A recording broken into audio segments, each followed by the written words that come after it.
And just when I thought I was out, they pull you back in.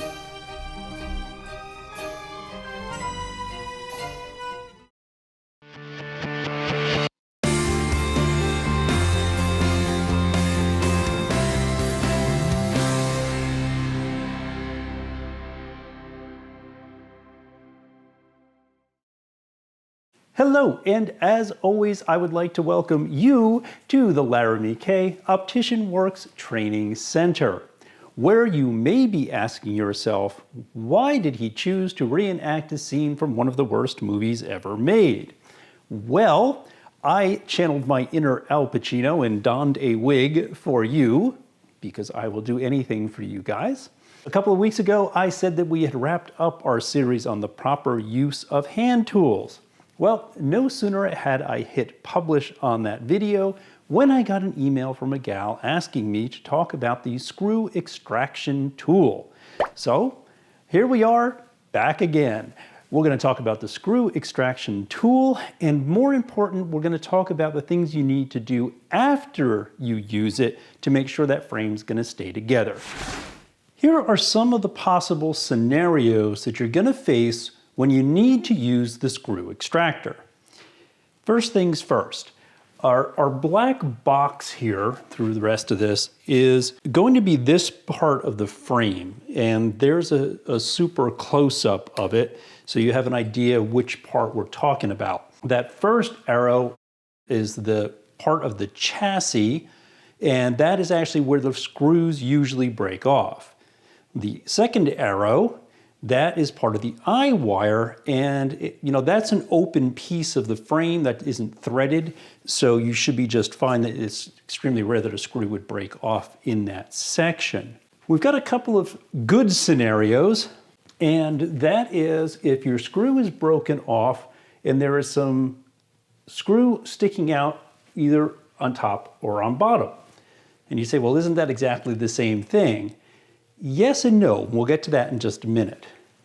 The best part of these two is this, the hardened cutting pliers are your best friend.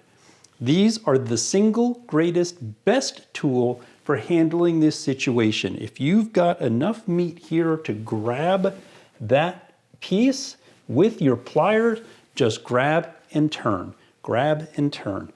The reason I drew it in two different ways, because of frame design, there are times where this is really hard to get to, depending on if it's the upside or the top of the frame. And sometimes it really takes a lot of work and little tiny turns to get it to go. But trust me, you can do it. The other issue here, and this doesn't matter if you're using the pliers or you're using the screw extractor, is if you're working a screw through from the bottom up, you're doing the reverse, rightsy-tightsy, lefty-loosey. If you're trying to push something up through by doing it the other way, right is actually unscrewing it if you're going this way. That'll make more sense as you work through this and practice a bit. But you've got enough showing, just use your cutting pliers. If you do not have enough showing, if you have just this little tiny nub up here, you can't quite grab it, that's where the screw extractor comes in. Here's a perfect example. The screw has been broken off from underneath in the chassis. There's nothing coming through the other side because the screw is the right length, so you're going to have to use the screw extraction tool. There's an extreme close-up of the end of the screw extractor. And you can see the 4 individual points of contact that it's designed to make with the broken shaft of the screw. And that's why the screw extractor blades, just like our screwdriver blades that we talked about in the other video, come in different sizes. You want the extractor blade to be about the same size as the shaft of the broken screw. Just like our screwdriver, you need to be careful. If it is larger than that, and obviously it's broken off and flush with the frame like this, if your teeth are out here, you're going to be chewing away the frame. You don't want that. You want it to sit as close to the edge as possible. Once that you have this going on, Sometimes a little bit larger one is okay. Those 4 little prongs will come down, clear this, grab it, and help you thread it out. It also needs to make good contact flush with what you're working on. If your screw is broken off or it's been cut and it's at a really sharp angle, there's no way for the extractor to come in and grab hold of what it needs. So you may need to file a little bit somehow or chew it down a little bit with the pliers, whatever it is, to kind of get it a little bit more flush so that the extractor can work a little better.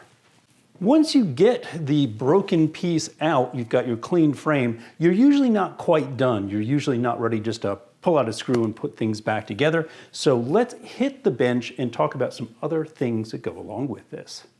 I would say the single most important thing here is do not, under any circumstances, try the old, in the air technique, right? I guarantee if you try to use the screw extractor, holding it up like this, you're going to be doing an extraction, but it's not going to be the screw. It's going to be this thing about 1/4 of an inch through your finger. Don't try it. You have to have a block. You have to have something to lean that frame against, protect the surface, and just like our screwdriver, you're going to want to get some serious force behind this. You want your shoulder over it. You want this straight down, straight on top of that screw so that you can really apply some force. You've got that cupped head there that spins. You're going to get over that screw and you're going to give it the snap and you're going to slowly back that screw out. As soon as you have enough, then you switch to your cutting pliers and finish the job. Now, if you look around online, you're going to see people mentioning the oil, heat, tapping him with a hammer first. I've never found those things necessary. They may work, certainly may help the thing. It depends on how desperate you are, I guess. But for me, generally the screw extractor and the pliers are enough. It's worth mentioning that in addition to the screw extraction tool, there are some other tools out there that are designed to either push the screw through the frame or allow you to carefully drill the screw out. Regardless, what I would do if you want to start getting into this stuff, and obviously I would encourage you to do that, you're going to want to get a screw extraction tool kit. You're going to want an assortment of drill bits. You're going to want an assortment of taps. You're going to want a way to hold those drill bits and taps. That's a pin vise. There's a tap loaded in a pin vise. It's a really handy tool. You're going to need the hardened cutting pliers. These are indispensable. You're going to want an assortment of the tap and snap or the screws that run new threads or chase threads through a frame. And you're going to want one of my favorite tools, the screw and deburring tool, and we've talked about that before. For more on this kind of stuff, head on over to the Optician Works website. Let's say you did use your screw extractor and it worked and you pulled that out. That screw was jammed in there for a reason. It was either, pulled out on force because it got sat on or stepped on or something, or that screw somehow managed to get frozen in the frame. I would recommend using the tap and snap screw to reassemble, thread it through, get things tight, make sure it's staying together, snip it clean, use your screw deburring tool and clean up that edge. The Loctite piece is going to keep it from refreezing. You may have done a little bit of damage to threads. You shouldn't, but it's possible. So the tap and snap will cut nice, clean new threads in there and hold everything together for you. So choose the right appropriate size for the screw you're trying to get out. Position the frame correctly so that it's not going to slip. You're not going to put this thing through your finger. Get your weight over it. Make sure you're driving straight down onto that broken shaft of the screw and twist and get that screw out. And let's do a quick review. As I always say, baby steps, baby steps. You may only get a little movement with each twist of the extractor tool. Because of frame shape, you may only get a few degrees of turn with each turn of the cutting pliers. Just keep at it. Once the broken piece is out, reassemble it with a tap and snap, snap off the remaining screw, and then finish up with a deburring tool, and hey, you're back in business. Thank you so much for watching. If you are watching me on YouTube, please hit that subscribe button down there in the corner. Even if you only stop by once in a while, it helps us out.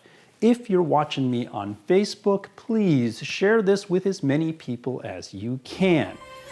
Thanks so much for watching, and I will see you next week.